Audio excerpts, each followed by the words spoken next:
up until you have the buyer's rep, you essentially are allowing the seller to say what you're going to make. That you're allowing them to pick what you're going to make. This allows you to say, this is my value, this is my worth.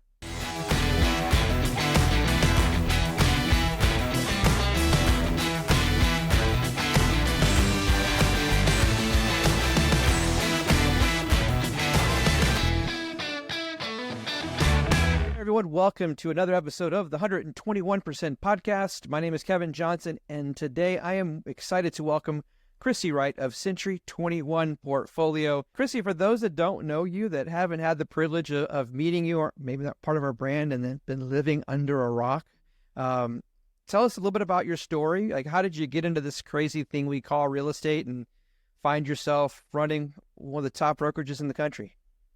Well, I guess, so my degree was in education, but I had my daughter when I was younger, and I thought, I don't know that I really want to be trapped in a school all day. Great for educators, but not for me. I just don't have the patience for that. So there was a house across the street that was for sale by owner. That was a friend of ours, and they were out of town, and they asked me to show it while they were out of town. So I went over there and opened up the door and just let the people in that wanted to look at it. And then after that, this is back in 2002, they were like, oh, are you a real estate agent? I was like, no, I'm not a real estate agent. I thought, maybe I should go to real estate school. So pretty much like the Legally Blonde where she decides to go to law school, I decided to go to real estate school. And I worked at Coldwell Banker for 10 years. And then in 2012, I bought a kind of a Century 21 that was, really only had 5 agents. It was kind of a dying brand in our market. And over the past 11, 12 years, basically built it to where now we're the number one in the state, and we have around 120, 125 agents. So I just got to say, God's really blessed me. I've got great people around me and great support from corporate, and it's just been a great run, which hopefully will continue for another 20 years. God willing, right? What do they say? God willing and the creek don't rise. That's good. So talk about, you've grown this business, and it's widely successful. You're well respected within our brand. I mean, everybody looks up to you. Were there any pivotal moments in that journey that you just mentioned that kind of shaped the leader that you are today? Ooh, thank you very much for that compliment. I appreciate it. I don't know if there's one pivotal moment. I think it's kind of like I'm one of those, hey, let's try it. I never know unless you try it. I always tell my mother, better to have tried and lost than never have tried at all. So a lot of it was just jumping in, feet first and going for it. And then also being willing to ask questions. I mean, I talk to you, I talk to a lot of brokers around the country constantly, just asking them questions.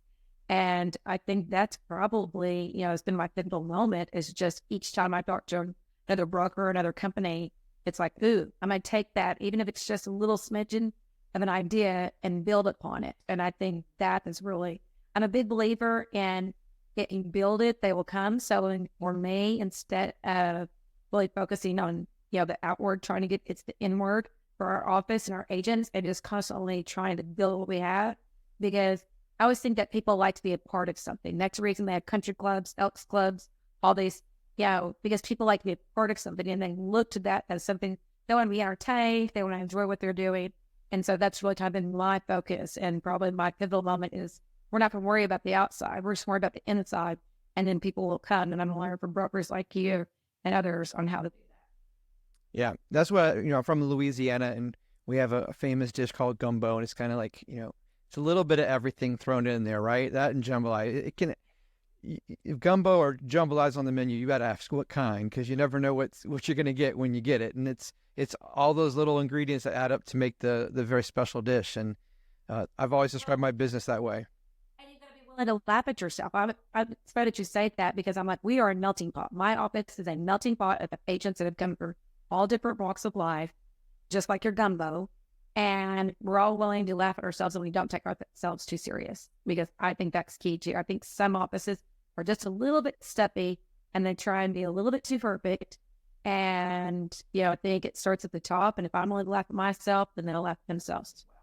And our agents should laugh at themselves a lot, because I laugh at myself all the time. I tell them all the time, go out there and make mistakes, have fun, fail often, fail big. Don't fail small. If you're going to do it, just do it and learn from it. That's how we improve. Well, I know today we wanted to chat a little bit because, there's been some just a little news in the industry recently with just a smidge with the recent proposed settlement that the National Association of REALTORS has agreed to in that class action suit. Of course, I want to caveat that the suit the settlement is still proposed, has not been approved by the court. They're not expecting that till at least May. But out of that comes two big changes.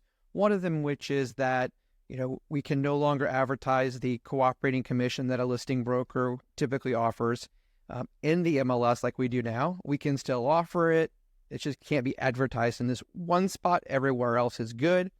And then the other one, that any member of the National Association of REALTORS who wants to work with a buyer is going to have a buyer-broker agreement signed before they can show properties. It's not going to be an option. Now, good brokers, reputable brokers out there have long, championed these agreements because it helps with transparency, and we've been using them forever. It helps make sure the customer knows their expectations of us and our expectations of them, because it is a two-way street. But a lot of agents and brokers didn't require it because it wasn't the easy way, right? You had to sit down and actually prove value. And I know for you in your state, Arkansas, this has been something that has been a requirement for your state law from your real estate commission for a while now.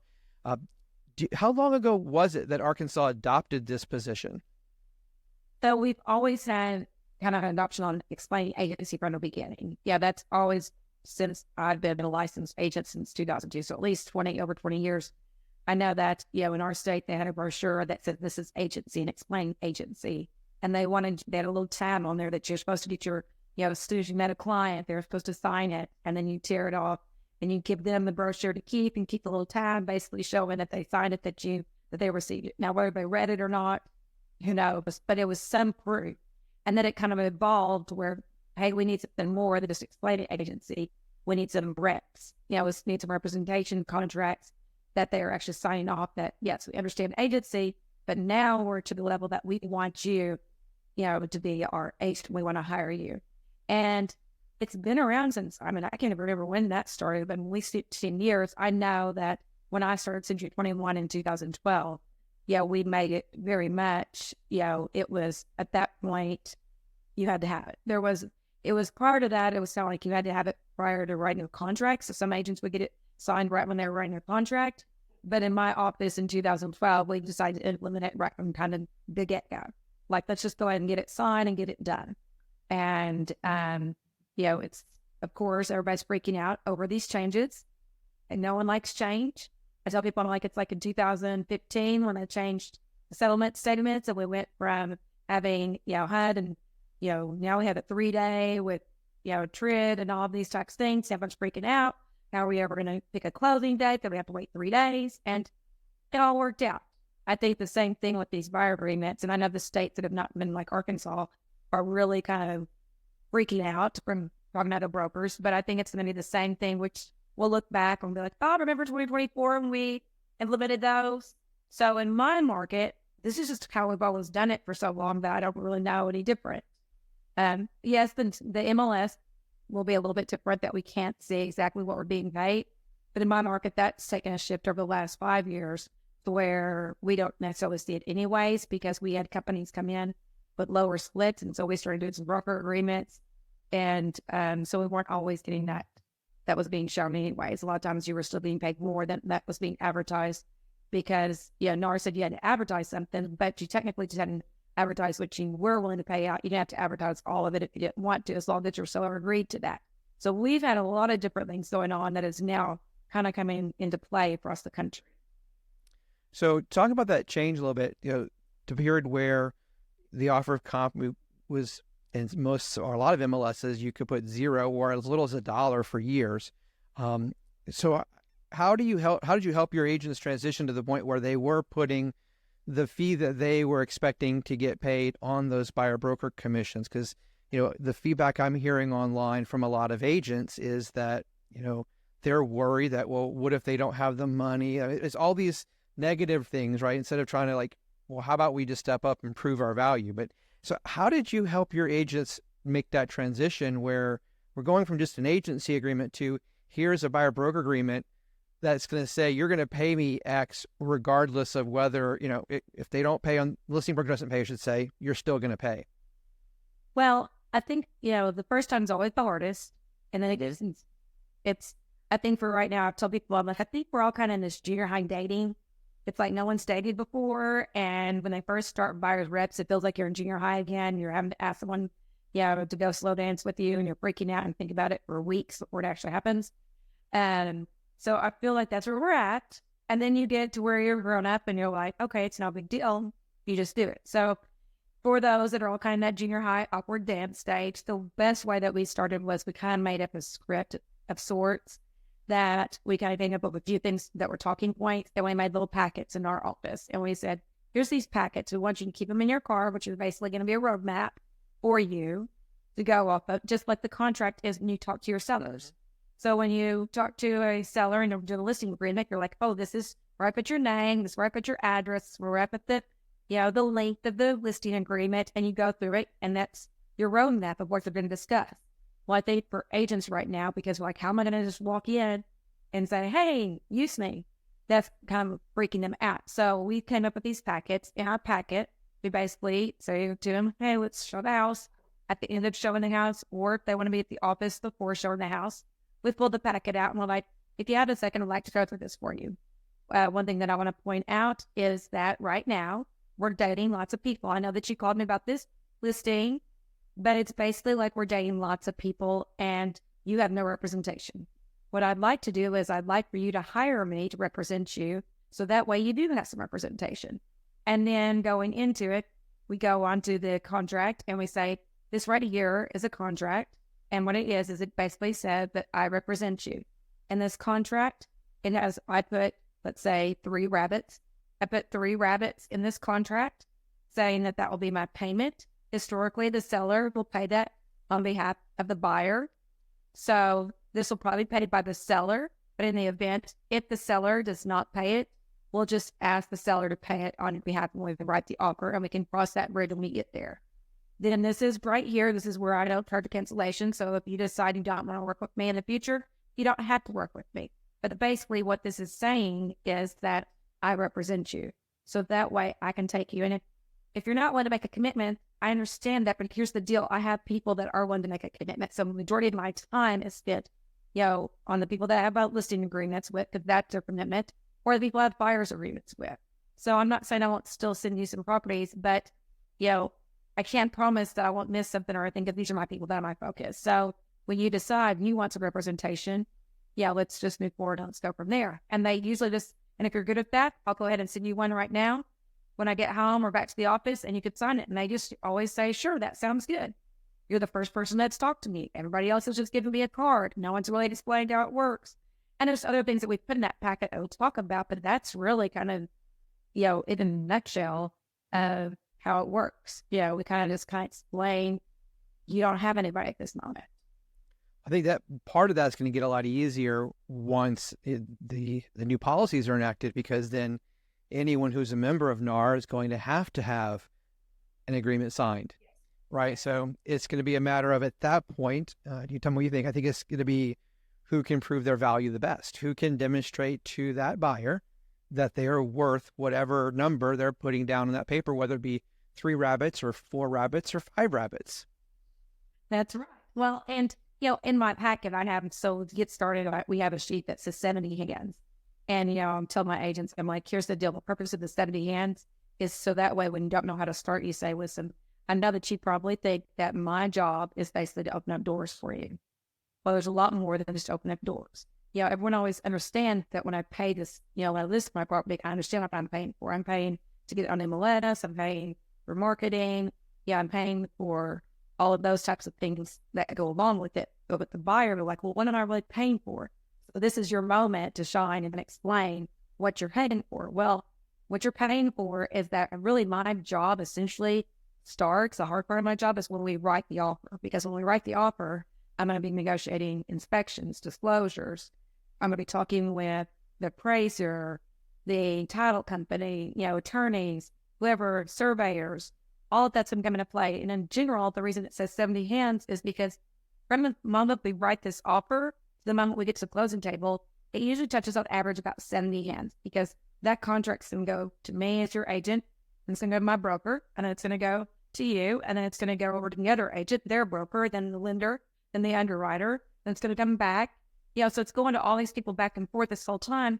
And while you're concerned about, going to Home Depot or going to Hobby Lobby or talking to your mover because you're excited about decorating the home that you're buying or the changes that you're going to make, your focus can be on that, because my focus is going to be on this transaction and getting it from that contract to closing.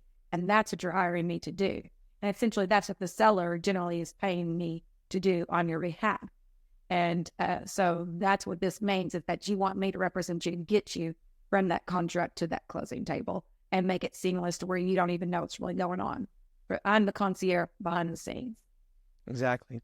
So how do you coach agents to help them understand how important these documents are for them and their business, and the benefits that they have by having these documents in place, and how they outweigh any perception of any cons that might be out there? Well, I mean, first of all, I tell them, I think they're great. Here's the deal. Up until you have a buyer's rep, you essentially are allowing the seller to say what you're going to make. That you're allowing them to pick what you're going to make. This allows you to say, this is my value, this is my worth. I'm not worth one rabbit. I'm not going to do it for one rabbit. So I expect 3 rabbits or 2 rabbits or 4 rabbits, whenever. This is what I expect, and this is what I put it in my buyer's rep. So you've got to think of that, like, what is your pay? This is not something you're wanting to do for free. So the beauty of a buyer's rep is it allows you to kind of set the tone of your value. I think I've told you before, Kevin, that, you can say you can buy a burger for 99 cents. You can buy a burger for $20. Not all burgers are the same burgers. So you've got to decide what's your value, and what kind of burger are you going to be? And then you've got to be able to sell it. I mean, and when you signed up for this job, you signed up for sales. I mean, everyone knows that this is a sales job. And it's not just selling the property, you're selling yourself. And if you can't sell yourself, then you might not be in the right job. And so that's kind of what I explain to the agents. It's like, you just got to understand, this is what you do.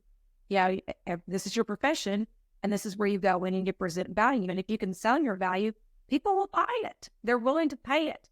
We're in a generation more than ever where people will pay to have something done for them and pay for it. People to clean their homes. People pay people to mow their yards instead of doing it themselves. People pay people to paint their houses. When I was a kid, I'm sure when you were a kid, that didn't happen. People painted the house themselves. They mowed their yard themselves. They cleaned the house themselves.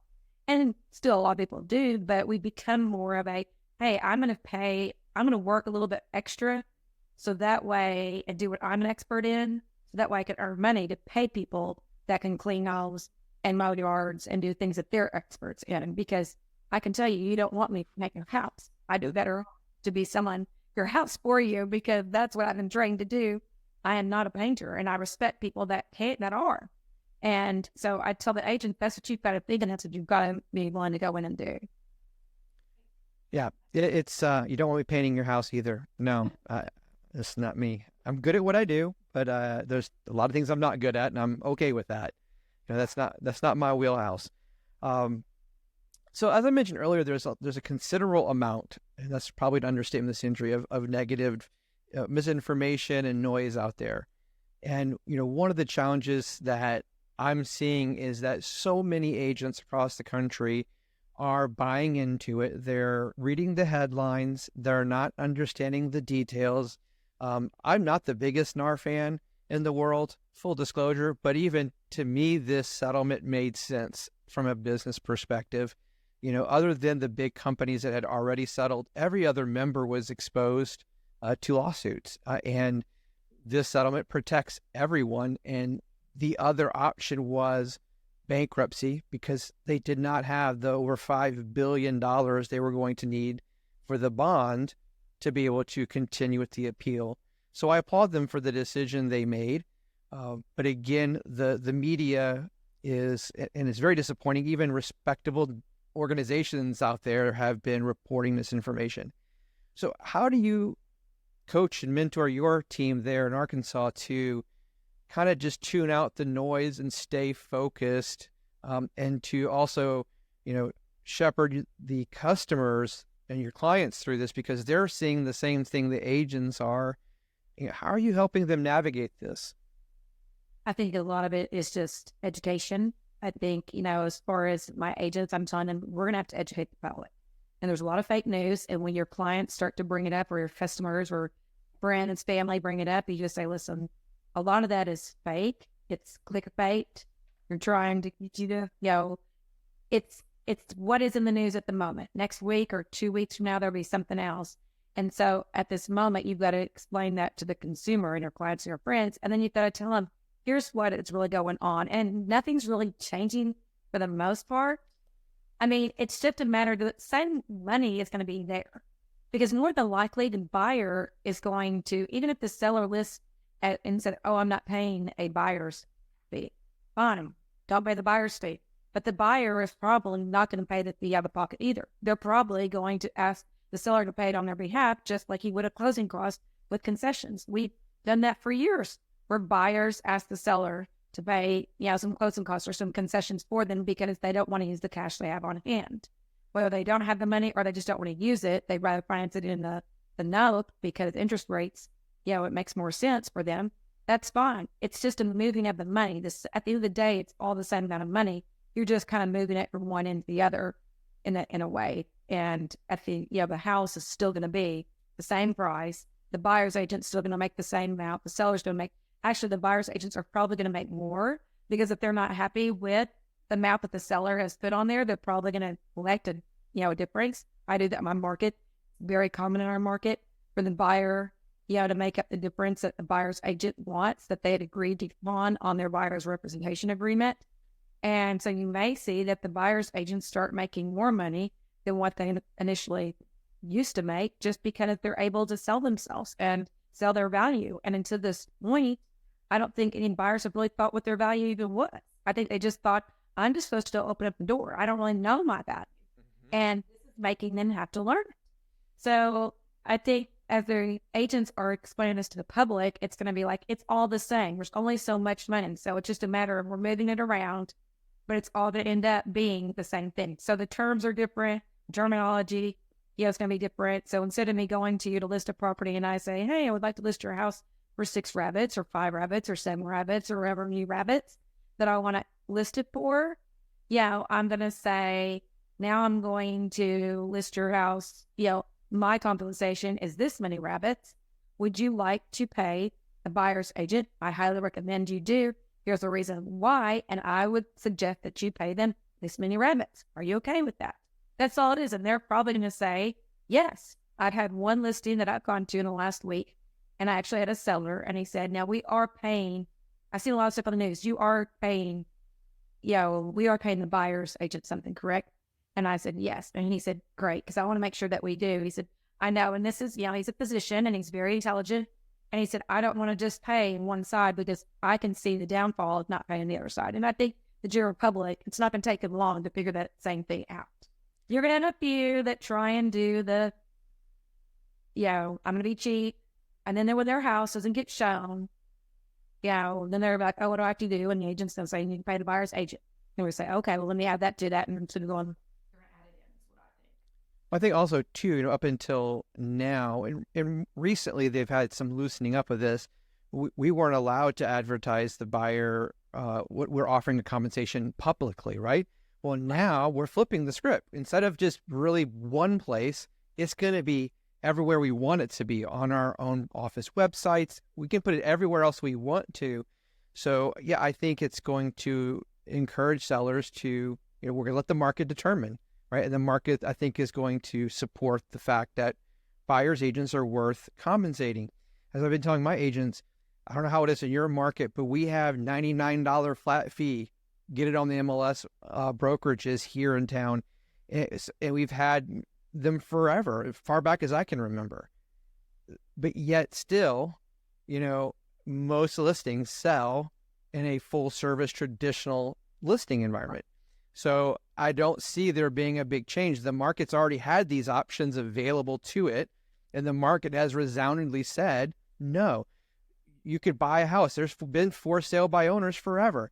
Over 90% of home buyers last year used a buyer's agent.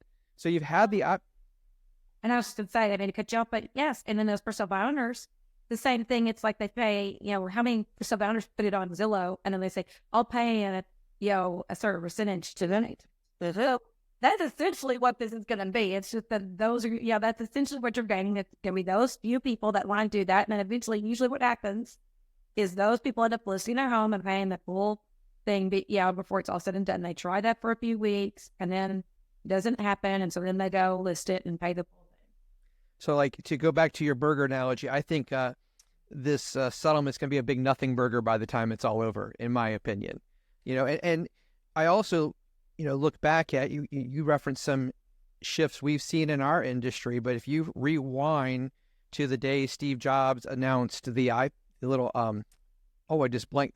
iPod, right? And how now you can buy music one song at a time. It was going to be the death of the music industry, right? Because you have to buy album. I mean, Garth Brooks is famously held out, right? He would not let his music be sold one song at a time, and he had to buy an album. So he's still not on Apple Music because he refuses to let that happen. Yet the industry survived, and not only that, it's thrived and is given the opportunity for other creators that don't have the backing of big recording studios to get out there and thrive as well. So there's plenty of examples of industries that have gone through big changes where everybody within that industry was, the sky is falling. And then the reality is they came out bigger and better and for it, and they're excited for it. So I kind of share my thought. I mean, where do you think, looking into the future, how do you think the requirement of all agents to use a buyer broker agreement is going to shape the future of our industry? I think in our industry, I think there's going to be some bigger changes. I think it's going to come through, the secondary market, because, right now, the VA, they can't pay a buyer's fee. So, the VA are going to have an issue with, let's say there's 5 homes listed that are paying a buyer's fee, and there's 5 homes that are listed that are not paying a buyer's fee. We're going to have 10 homes here, and I'm going to say, oh, well, let me go show you these 5. I can show you these 5 because they're going to pay, they'll pay me. But these 5, you would need to go listen to agent and talk to them, but you won't have representation because, you can't pay for representation unless someone's going to do it for free. But then I don't know if people are going to do it for free because you've got, your, insurance, something that you have to worry about by working for free. So I think all of a sudden the VA is going to sit back and they're going to look at it and be like, well, this doesn't work for us. Because we can't even look at every home because technically I can't get the site load and pay, my buyer's agent. So I think if the seller's not willing to pay it on my behalf, I'm kind of stuck. And, so some of that, I know they're talking changes. And so I think we're going to see changes on the secondary market. I think, if the buyers I think the buyers can say, I technically, with all these fees that I'm paying and closing costs and things like that, I can't afford out of pocket to purchase a home. Well, then, unless the market will allow me to finance 106% or, finance my buyer's fee in, if the sellers won't pay it. So I think some of those changes may come into play because I think, yes, we really looked up for the seller, making sure that the seller doesn't have to, but we haven't really looked out for the buyer, essentially, making sure how are they protected to make this all work best for them. So I think you're going to see another set of twists come along over the next 5 years because this works. It's like any big change.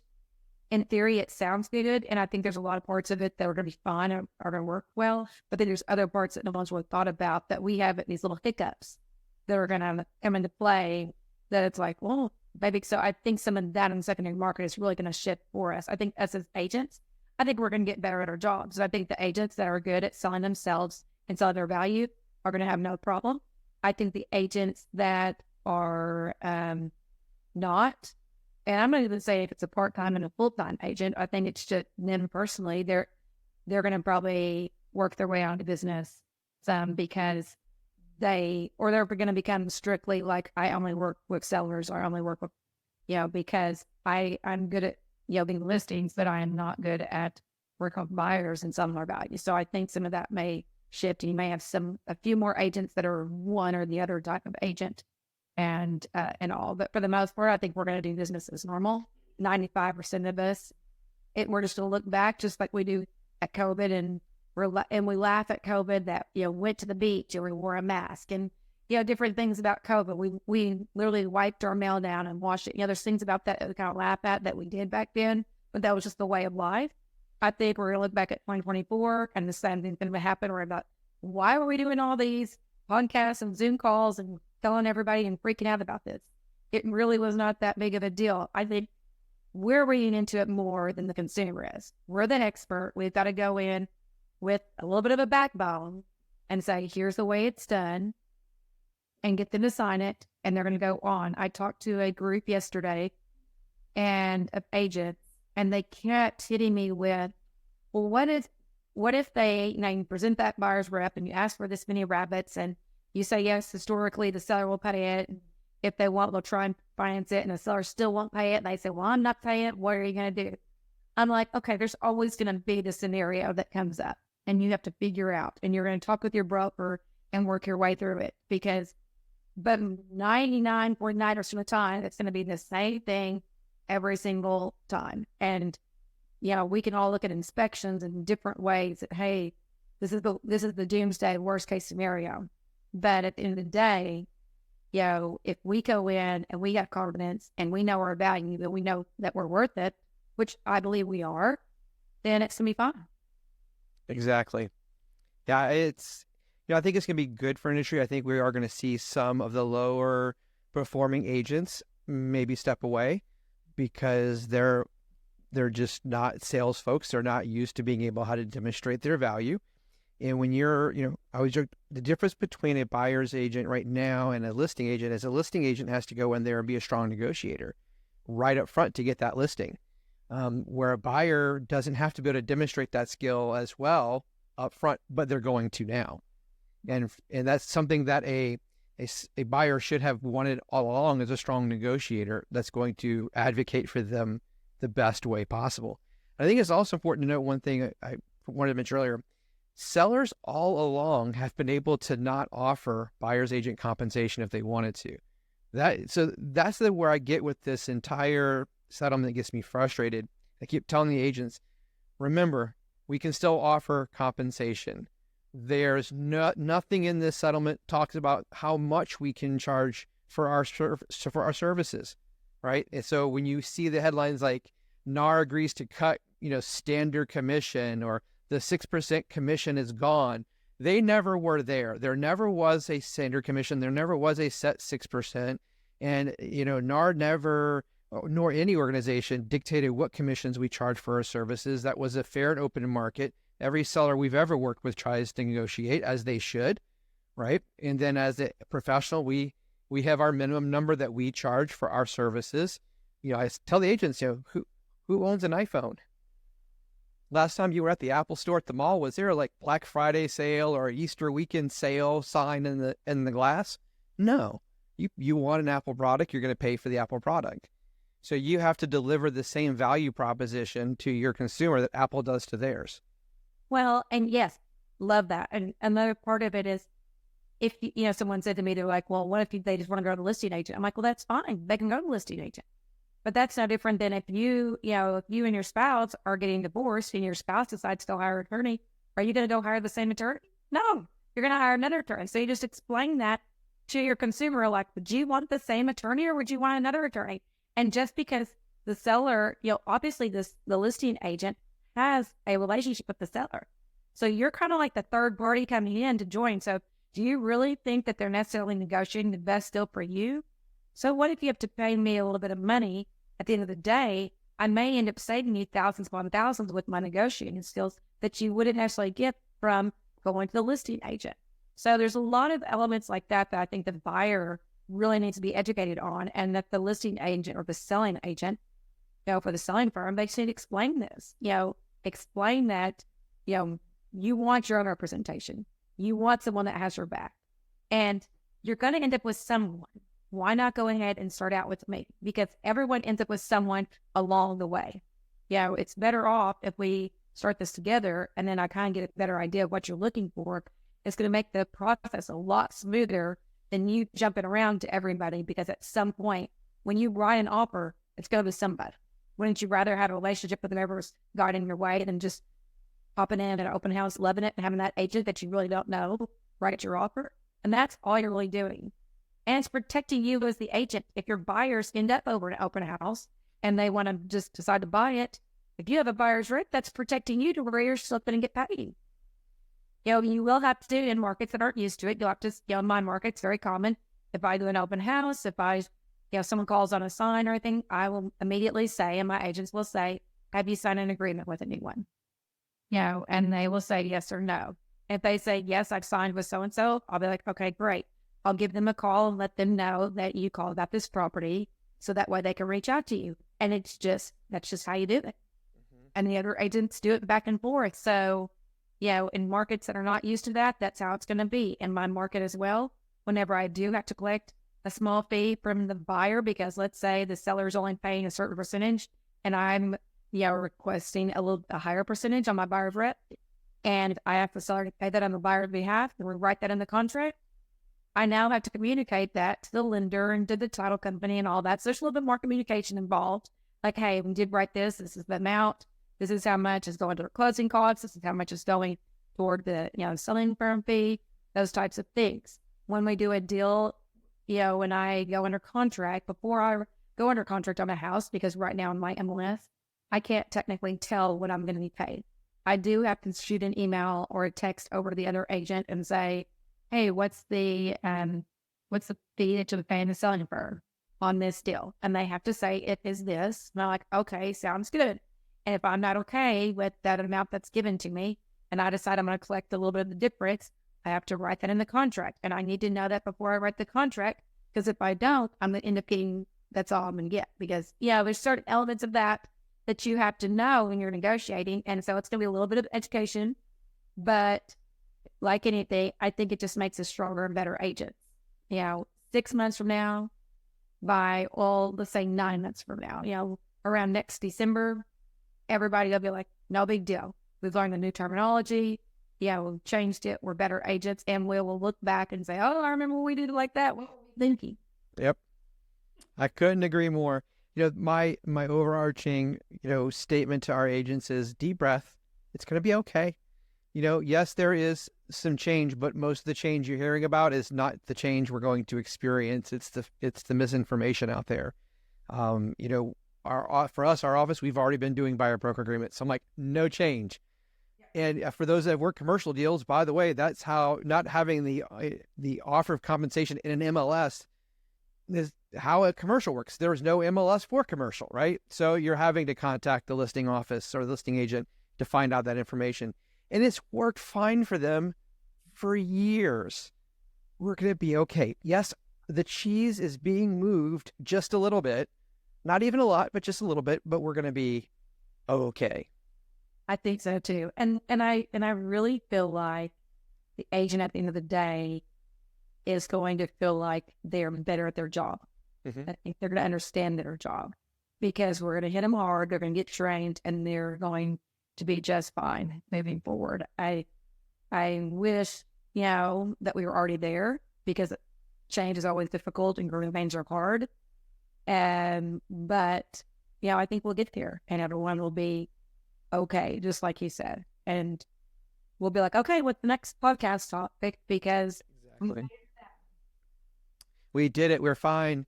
I remember, all the calls that we had just as the C word was breaking in 2020. I mean, everybody generally thought, businesses were going to be in jeopardy, right? And it turned out to be the following 12 months were some of the best 12 months most companies had, so I think that's what's coming. We have, the winds for on the economic side are changing into the favor of housing again. I think it's just going to be a great time. And I think the remaining back half of the year is going to be incredible. So I'm excited. I'm not worried. I'm not stressed. I'm looking forward to it. I'm excited. I think, it's my market. We're like you. We do it all the time. I do tell brokers, I'm like, if you have the option to do a non-exclusive or exclusive, train your agents on the exclusive. Don't use the safety net of the non-exclusive. Go ahead and get the exclusive. Because if you allow them to do the non-exclusive, then they're going to do it because they're going to be scared to say, oh, exclusive. But, then they risk the chance of, the consumer going to another agent. So go ahead and find yourself on the exclusive buyer's representation agreement and they'll sign it, then you're protected. If you've got people that you're showing rentals to You can get that exclusive. You can write it for 18 months.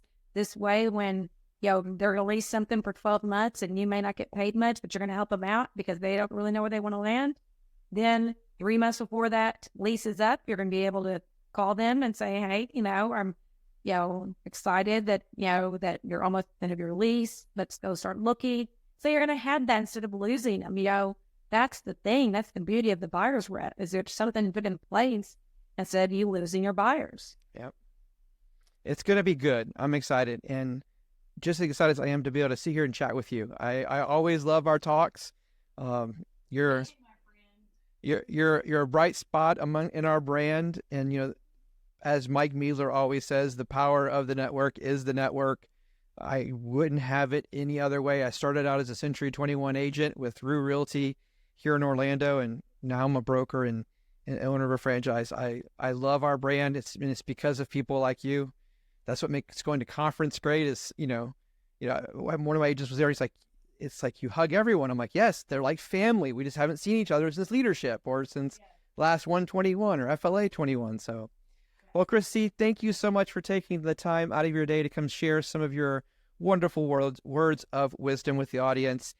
If you are watching us on YouTube, please do me a big favor. Go ahead and make sure you're subscribed, like the video, and if you want to be notified when other videos are coming out, click that bell. If you're listening to us on one of your favorite podcast applications, platforms, do us a favor, leave us a review. Lets everyone know you like this podcast, helps us help more people. So, Chrissie, thank you so much. If someone wants to follow you on social, what's your social handles?